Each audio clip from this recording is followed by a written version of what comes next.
Current affair की एक और क्लास में आप सभी का हार्दिक स्वागत है। मेरा नाम है रवि। तो चलिए आज की वीडियो को शुरू करते हैं। और आज हम बात करेंगे करंट अफेयर में कुछ क्वेश्चंस जो कि आपके आने वाले एग्जाम के लिए इम्पोर्टेंट होंगे, चाहे हम बात करें ROAR की, अधिशासी अधिकारी की, बंदी रक्षक की, या फिर लेवल असिस्टेंट, या फिर जो भी आपके आने वाले एग्जाम हैं। तो इसमें हम बात कर रहे थे 2023 के करंट अफेयर की। इस सीरीज़ में मैंने आप लोगों को 4 क्लास अभी तक दे दी हैं। उससे पहले मैंने करंट अफेयर की और क्लास भी करा रखी थी, लेकिन एक अलग से सीरीज जो है वो क्लास 1 से आप लोगों को देखने को मिलेगी। उससे पहले की वीडियो भी इम्पोर्टेंट है क्योंकि उनमें भी मैंने करंट अफेयर ही कराई है जो कि आपके एग्जाम के लिए इम्पोर्टेंट रहेगी। लेकिन इसको हम अलग से देख रहे हैं जिसमें हम बात कर रहे हैं 2023 जनवरी से लेकर दिसंबर तक का करंट अफेयर। तो दिसंबर आने वाला जो दिसंबर होगा तब तक का हम करंट अफेयर को इसमें कवर करने वाले हैं, चाहे वो साइंस एंड टेक हो, चाहे फिर खेल कूद वाला करंट अफेयर हो, या फिर राष्ट्रीय अंतर्राष्ट्रीय, या फिर हमारे उत्तराखंड स्टेट से संबंध रखता हो। तो सारे करंट अफेयर यहाँ पर आप लोगों को तैयार की जाएगी। और एग्ज़ाम जब आपका होगा नवंबर दिसंबर के महीने में, ROAR का दिसंबर और अधिशासी अधिकारी नवंबर, तब तक आप लोगों के लिए बहुत सारे क्वेश्चन करंट अफेयर के यहाँ पर कंप्लीट हो जाएंगे। और आप लोगों को रिवीजन भी करना है, इसलिए नोट्स कॉपी में नोट्स बनाए के रखना, क्योंकि एक वीडियो अगर आप देख रहे हैं डेली, अगर एक वीडियो देखेंगे तो याद नहीं रहेंगी चीज़ें। इसलिए करंट अफेयर की एक अलग से नोट्स कॉपी बना लेना, क्योंकि करंट अफेयर एक अच्छा खासा रोल अदा करेगी आपके सिलेक्शन के लिए। और कोई भी सब्जेक्ट है, चाहे करंट अफेयर की बात करूँ या फिर कोई अन्य सब्जेक्ट है, तो वहाँ पर आप लोगों को रिविज़न करना ही है। तो चलिए ज़्यादा देरी ना करते हुए करंट अफेयर को शुरू करते हैं। इसके अलावा कंप्यूटर की क्लास भी आप लोगों को लगभग 50% से ज़्यादा मैंने सिलेबस को कवर कर दिया है आपका कंप्यूटर का। तो कंप्यूटर आपके ROAR में प्री और मेंस दोनों में काम आएगी, अधिशासी अधिकारी में काम आएगी, लैब असिस्टेंट में भी काम आएगी, और बंदी रक्षक में भी काम आएगी। तो हर एक एग्जाम के लिए कंप्यूटर यहाँ पर UKPSC हो चाहे UKSSC के एग्ज़ाम, हर कहीं जगह पूछी जाएगी। और रीजनिंग मैंने अगर आप लोगों से कहूँ तो 25 क्लास अलग से दे रखी है, प्लेलिस्ट बनी है, तो रीजनिंग भी आप लोग पढ़ सकते हैं यहाँ पर से। तो विश्व भूगोल भी मैंने कराया है, बारीकी से करा रखा है, और उसमें बेसिक से चीज़ें आप लोगों को समझाई हैं। तो विश्व भूगोल की क्लास भी आप लोग देख सकते हैं। और अगर आप लोगों को GS, जैसे बंदी रक्षक की अगर मैं बात करूँ तो बंदी रक्षक के लिए GS का कोर्स यहाँ पर अंतिम 50 दिनों का महासंग्राम, वहाँ से आप लोग जुड़ सकते हैं। प्लेलिस्ट आप लोग देखना, वहाँ पर आपको सारी चीज़ें देखने को मिलेगी। चाहे और अधिशासी अधिकारी की मैं बात करूँ तो हिंदी भी मैंने आप लोगों को करा रखी है, तो अधिशासी अधिकारी वाले हिंदी भी देख सकते हैं। चलिए पहला क्वेश्चन हम यहाँ पर देखते हैं करंट अफेयर में। तो करंट अफेयर का पहला क्वेश्चन है E20। अब ये E20 क्या है? E का मतलब तो होता है इलेक्ट्रॉनिक, तो या इस तरीके से, लेकिन हम यहाँ पर इलेक्ट्रॉनिक की बात नहीं कर रहे। E20 का मतलब है एथेनॉल 20।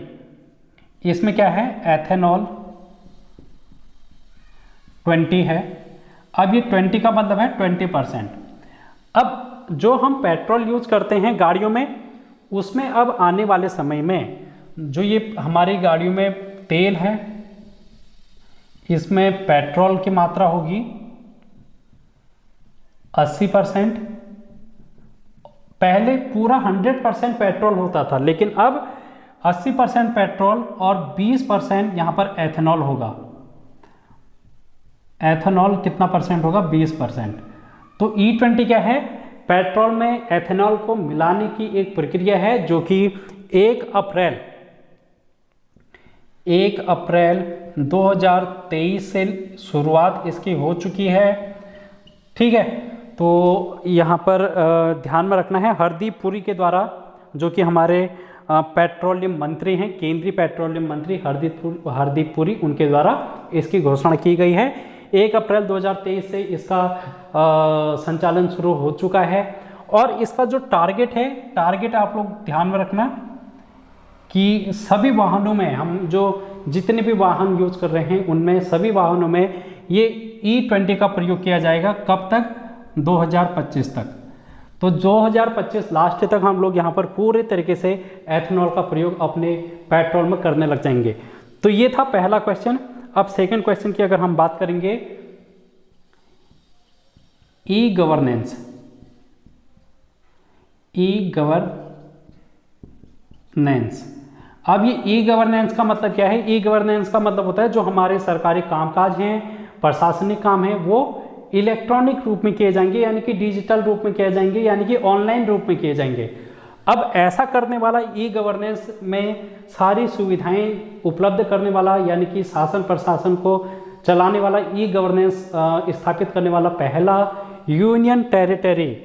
तो पहला यूनियन टेरिटरी अगर हम बात करें फर्स्ट यूटी, तो ये हो जाएगा अपना J&K।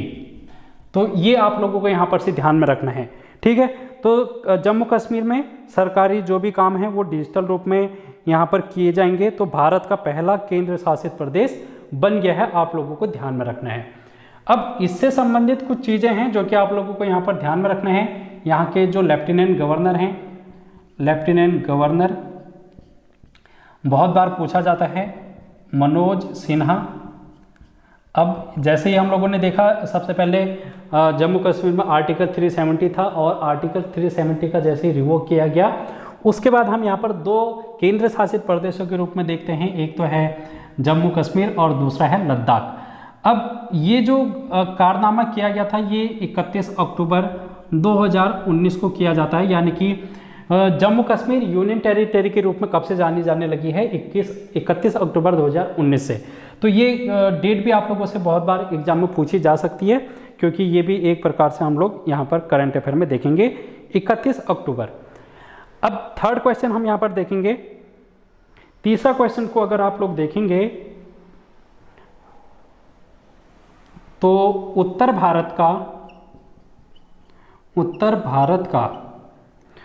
भारत का सबसे बड़ा तैरता सोलर प्लांट।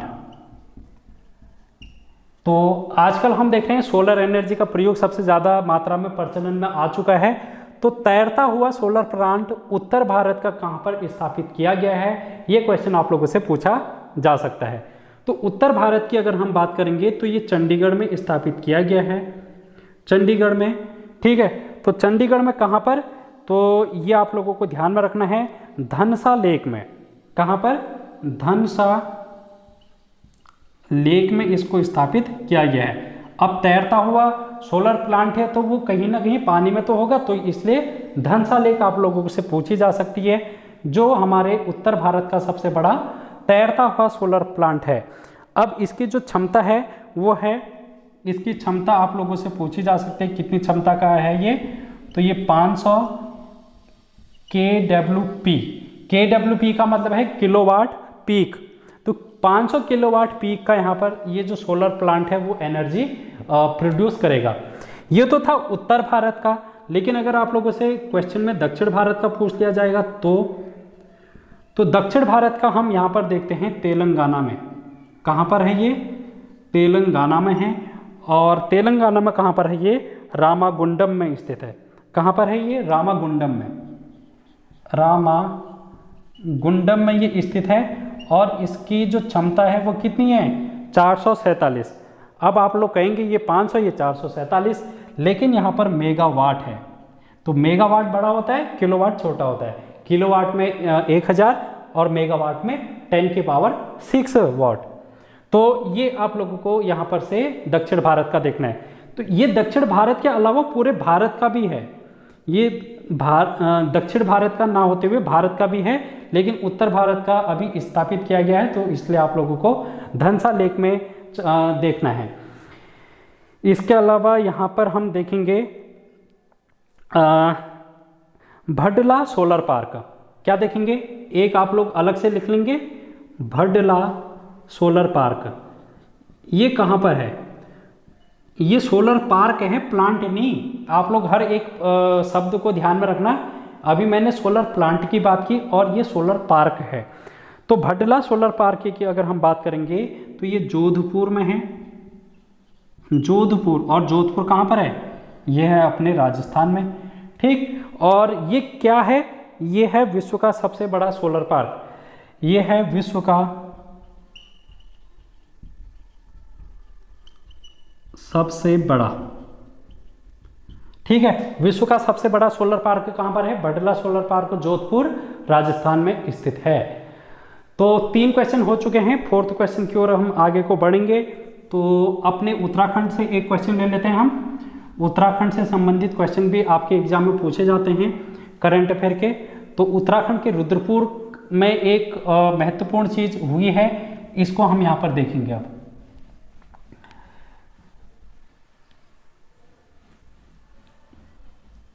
यहाँ पर देखो,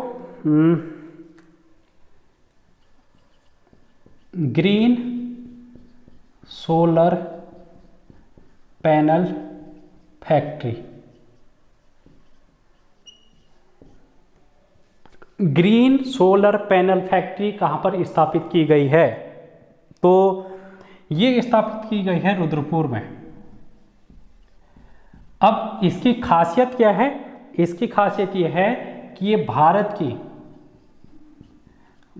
की पहली ग्रीन एनर्जी की, ग्रीन ऊर्जा, इसको हम हरित ऊर्जा भी बोलते हैं, हरित ऊर्जा आधारित पहली सोलर पैनल फैक्ट्री है ये।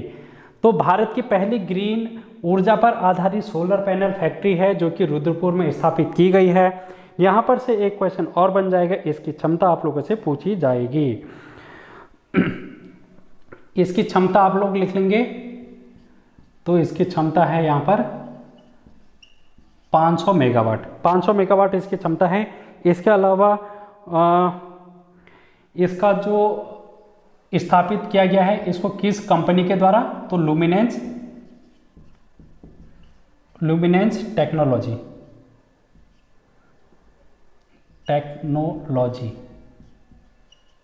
तो लुमिनेंस टेक्नोलॉजी की सहायता से इसको स्थापित किया गया है। तो ये भी आप लोगों से पूछा जा सकता है। लुमिनेंस पावर टेक्नोलॉजी का नाम भी आप लोगों को ध्यान में रखना है। ठीक हो गया। तो इसके अलावा हम यहाँ पर देखेंगे एक क्वेश्चन, और 5th क्वेश्चन आप लोग लिखेंगे। और 5th क्वेश्चन है 30वीं राष्ट्रीय बाल विज्ञान कांग्रेस, साइंस एंड टेक्नोलॉजी का क्वेश्चन है, और साइंस एंड टेक्नोलॉजी आप लोगों से पूछी जाती है। तो 30वीं राष्ट्रीय बाल विज्ञान कांग्रेस की कहाँ पर ये हुई है आयोजित? तो ये हुई है गुजरात के अहमदाबाद में, अहमदाबाद। और ये अहमदाबाद कहाँ है? गुजरात में है। कब से कब तक? तो ये 27 से 31 जनवरी तक, 27 से 31 जनवरी 2023।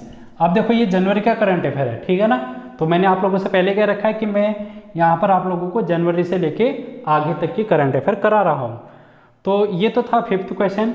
अब एक क्वेश्चन आप लोगों को घर से होमवर्क करना है, क्योंकि कुछ चीज़ आप लोग सर्च करेंगे। जैसे यहाँ पर आंध्र प्रदेश है, आंध्र प्रदेश की राजधानी आप लोगों को बतानी है, क्योंकि ये नई बनी है। तो ये भी आप लोगों से पूछा जा सकता है, और इसका आंसर आप लोग कमेंट बॉक्स में करेंगे। आंध्र प्रदेश की राजधानी किधर है? अब नेक्स्ट क्वेश्चन की ओर बढ़ेंगे। इसके बाद हम नेक्स्ट क्वेश्चन की अगर हम बात करें, तो यहाँ पर भारत में मोटे अनाज की अगर हम बात करें, भारत में मोटा अनाज, अभी क्या हुआ था जब बजट पारित हुआ था 2023 में, केंद्र का बजट जब पारित हुआ था, निर्मला सीतारमण ने बजट को पारित किया, उस समय उन्होंने एक नाम लिया श्री अन्न का, श्री अन्न नाम यहाँ पर लिया। और श्री अन्न एक प्रकार की योजना है, और ये मोटे अनाज को बढ़ावा देने के लिए, मोटे अनाज जैसे ज्वार बाजरा ये है, इनकी अगर हम बात करें तो यहाँ पर ये कहा गया था कि जो 2023 है इसको अंतर्राष्ट्रीय बाजरा वर्ष घोषित किया गया। आपसे पूछा जा सकता है कि अंतर्राष्ट्रीय बाजरा वर्ष किस वर्ष को घोषित किया गया है? तो ये 2023 हो जाएगा। और ये बात बजट में लिखी गई है, तो बजट मैंने आप लोगों को केंद्र का भी उत्तराखंड का भी करा रखा है, इसी प्लेलिस्ट में देखने को मिलेगा। तो बजट एक बार आप लोग जरूर पढ़ेंगे, क्योंकि वहाँ से एग्जाम में क्वेश्चन बन जाते हैं। तो बजट ये आपका होमवर्क है, उत्तराखंड का बजट और केंद्र का बजट यानी कि भारत का बजट, दोनों वीडियो आप लोगों को इसी प्लेलिस्ट में देखने को मिलेगी, जरूर देखना आप। तो यहाँ पर क्या है, भारत में मोटा अनाज अनुसंधान संस्थान, अनुसंधान संस्थान कहाँ पर है, ये आप लोगों से पूछा जा सकता है। क्यों? क्योंकि मोटा अनाज अनुसंधान संस्थान में यहाँ पर उत्कृष्टता केंद्र की स्थापना की गई है मोटे अनाज के लिए। तो ये है हमारे हैदराबाद में, तेलंगाना में, हैदराबाद। तो ये भी आपको ध्यान में रखना है। इसके बाद हम बात करेंगे अगले क्वेश्चन की ओर। अगले क्वेश्चन की ओर बात करते हैं, और आपको क्या ध्यान में रखना है, LNU। LNU का मतलब क्या है, liquid nano urea. Liquid nano urea यानी कि हिंदी में अगर हम बोलें तरल नैनो यूरिया। अब ये तरल नैनो यूरिया क्या होती है, हम उत्तराखंड में हर किसी को खेती करने से, खेती से संबंध रखते ही हैं, और हम अपने खेतों में यूरिया खाद का भी प्रयोग करते हैं, आपने आसपास में देखा होगा। तो पहले क्या करते थे, यूरिया के दाने वाले जो एक बोरी का कट्टा आता था, एक बड़ा बैग 40-50 kg का, अब वो बैग ना आके यहाँ पर लिक्विड यूरिया का प्रयोग किया जाएगा आने वाले समय में, और इसकी एक 500 ml की बोतल होगी। उस लिक्विड की बोतल को आप किसी बर्तन में, बड़े बर्तन में स्प्रे कर, पानी मिलाकर उसको स्प्रे कर सकते हैं। यानी कि जो यूरिया की खाद आती थी 40-50 kg की, वो अब एक छोटे बोतल में आ जाएगी 500 ml की। तो यही है लिक्विड नैनो यूरिया। और नैनो टेक्नोलॉजी आप लोगों से पूछी गई है, अधिशासी अधिकारी में एक चैप्टर है आई थिंक कृषि का, उसमें आप लोगों से पूछा जा रहा है नैनो टेक्नोलॉजी, जैव टेक्नोलॉजी। तो ये वही तो टॉपिक है, आप लोगों से अगर कृषि में क्वेश्चन पूछा जाएगा तो ये करंट के टॉपिक भी उठा लिए जाएंगे। तो नैनो टेक्नोलॉजी में आप लोग इस बात को ध्यान में रखेंगे कि तरल नैनो यूरिया का प्रयोग अब यहाँ पर किया जा रहा है, और अभी यहाँ पर इसके संयंत्र लगेंगे ना, इसको स्थापित करने के लिए तरल नैनो यूरिया संयंत्र, इसके संयंत्र स्थापित किए जा रहे हैं। अभी तक 5 यहाँ पर स्थापित किए गए हैं। और अगर आप लोगों से पूछा जाएगा कि पहला LNU कहाँ पर स्थापित किया गया है, तो ये है गुजरात में, गुजरात के कलोल में। ठीक है दोस्तों, गुजरात के कैलोल में पहला तरल नैनो यूरिया संयंत्र स्थापित किया गया है मोदी जी के द्वारा। तो ये भी आप लोगों को ध्यान में रखना है। अब इसके अलावा जो पांचवा है, जो अंतिम 5वां था, वो कहाँ पर, तो ये भी लिख लो, झारखंड के देवधर में। तो झारखंड के देवधर में इसको स्थापित किया गया है। तो ये 5वीं उर्वरक इकाई है। तो 5वीं उर्वरक इकाई यहाँ पर आप लोगों को देखने को मिल रही है। इसके अलावा किस किस राज्य में है, झारखंड हो गया, गुजरात हो गया, इसके अलावा वेस्ट बंगाल यानी कि पश्चिम बंगाल, पश्चिम बंगाल के बाद उड़ीसा, ठीक है, उड़ीसा, और उड़ीसा के बाद बिहार। तो ये कितने राज्य हो गए, 3, 4, 5, 5 राज्यों में 5 तरल नैनो यूरिया संयंत्र स्थापित किए गए हैं। तो ये भी आप लोगों को ध्यान में रखना है। इसके बाद हम बात करेंगे एक और इंपॉर्टेंट क्वेश्चन की। तो 9th क्वेश्चन देखो, 9th क्वेश्चन, 9th क्वेश्चन की अगर हम बात करेंगे तो ISA की बात करेंगे। ISA क्या है, इंटरनेशनल सोलर अलायंस, अंतर्राष्ट्रीय सौर गठबंधन। इसका फुल फॉर्म लिख लेना, इंटरनेशनल सोलर अलायंस, अंतर्राष्ट्रीय सौर गठबंधन। इसका आप लोगों से हेडक्वार्टर पूछा जाता है, बहुत बार आया है एग्जाम में। तो ये गुरुग्राम में है, गुरुग्राम में है ये स्थित। और इसमें एक नया देश शामिल हुआ है, यानी कि इसके समझौते पर अंतर्राष्ट्रीय सौर गठबंधन जो ये है, प्रधानमंत्री मोदी जी और फ्रांस के राष्ट्रपति के द्वारा पेरिस समझौते में इसकी यहाँ पर घोषणा की गई थी कि हम एक अंतर्राष्ट्रीय सौर गठबंधन बनाएंगे, और इसका यहाँ पर श्रेय भारत को दिया जाता है। इसलिए ये टॉपिक, ये संगठन अंतर्राष्ट्रीय संगठन है जिसका हेडक्वार्टर भारत में देखने को मिलता है। तो यहाँ पर हम देख रहे हैं कि एक नया देश है जिसने इस समझौते पर हस्ताक्षर किए हैं, तो वो नए देश का नाम आप लोगों से पूछा जा सकता है। तो कांगो गणराज्य आप लोगों को ध्यान में रखना पड़ेगा। कांगो गणराज्य ये क्या है? नया देश है, नया देश। तो इस प्रकार से 115 देश हो चुके हैं जिन्होंने अभी तक इस संगठन के साथ समझौते पर हस्ताक्षर किए हैं। ठीक है, अब हम बात करेंगे आज के अंतिम क्वेश्चन की ओर, क्योंकि हम यहाँ पर 10 क्वेश्चन ही डिस्कस करेंगे। भारत में हाइड्रोजन ट्रेन, भारत में हाइड्रोजन ट्रेन, तो भारत की पहली हाइड्रोजन ट्रेन होगी, ये पहली हाइड्रोजन ट्रेन भारत की होगी। तो इसलिए कोई भी चीज़ भारत में पहली बार होती है तो वो एग्जाम में पूछी जाती है। तो ये कहाँ से कहाँ तक चलाई जाएगी? तो ये कालका से शिमला तक चलाई जाएगी, कालका से शिमला। और ये कहाँ पर है? एचपी, एचपी मतलब हिमाचल प्रदेश।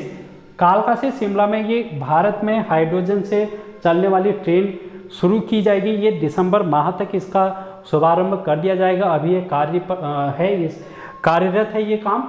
और हम लोगों ने देखा था पिछली वाली जब हम बात कर रहे थे 10 क्वेश्चन जब मैंने आप लोगों को कराए, उसमें हाइड्रोजन से चलने वाला पहला ट्रेन देश अगर हम देखें तो जर्मनी था, और एशिया की अगर हम बात करेंगे तो एशिया में चीन था। अब भारत की अगर हम बात करेंगे तो कालका से शिमला हिमाचल प्रदेश में है। तो ये हर एक पॉइंट आप लोग नोट डाउन कर लेना। अब ये इसका नाम क्या दिया जाएगा? इसका नाम आप लोग लिख लेना, वंदे भारत की तरह ही वंदे मेट्रो इसको नाम दिया जाएगा। ठीक है, तो वंदे मेट्रो इसका नाम रखा गया है। तो ये भी आप लोगों को यहाँ पर से ध्यान में रखना है। और इसके बाद हर एक रोज़ हम वीडियो करेंगे ही करेंगे करंट अफेयर के, आप लोगों को देखना है। इसमें कोई दो राय है नहीं कि नहीं देखना है, देखना बहुत ज़रूरी है, आपके एग्ज़ाम के लिए इम्पोर्टेंट रहेंगे। तो आज की वीडियो में हम यहीं पर समाप्त करते हैं। तो नेक्स्ट वीडियो में मिलेंगे, तब तक टेक केयर, बाय बाय।